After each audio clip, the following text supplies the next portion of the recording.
Oh, the promo. The state of Michigan has some of the most dangerous cities in America. It's a great state. It's beautiful, but there are some very dangerous places. Detroit is the most famous, obviously, but it's not the only one. Muskegon Heights, Kalamazoo, Jackson, Ypsilanti all have crime rates far higher than the national average, as do other Michigan cities.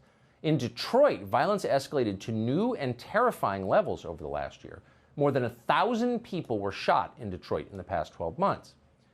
So Dana Nessel is the Attorney General of Michigan. As the state's chief law enforcement officer, you'd think she would be very concerned about all those people getting murdered in her state, but she's not concerned.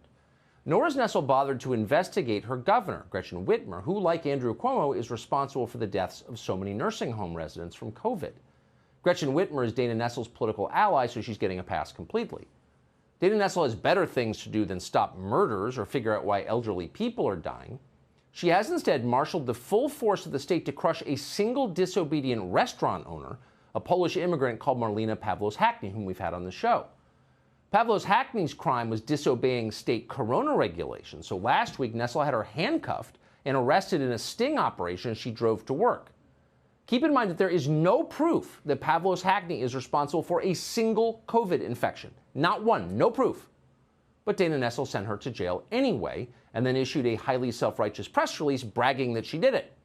Pawlos-Hackney was released from jail yesterday, but only because officials determined that her highly dangerous restaurant had been completely closed down. It's hard to imagine a more disproportionate response than this, but for those who've watched Dana Nessel for the past 2 years, it's not surprising. Dana Nessel is out of control. She's an ideologue. She cares only about partisan advantage. She should be impeached by the Michigan legislature for her many abuses of power. She's that corrupt.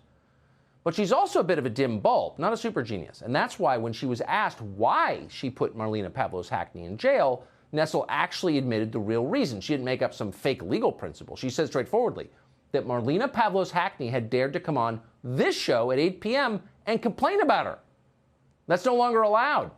And to compound the offense, Pawlos-Hackney tried to raise money for her own legal defense. And that, too, is now a crime in Dana Nessel's Michigan.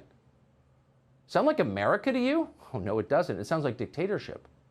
Dana Nessel is a threat to the rule of law, the law that she is charged with enforcing, and she should be removed immediately. When people like this take positions like Attorney General, it's not a joke.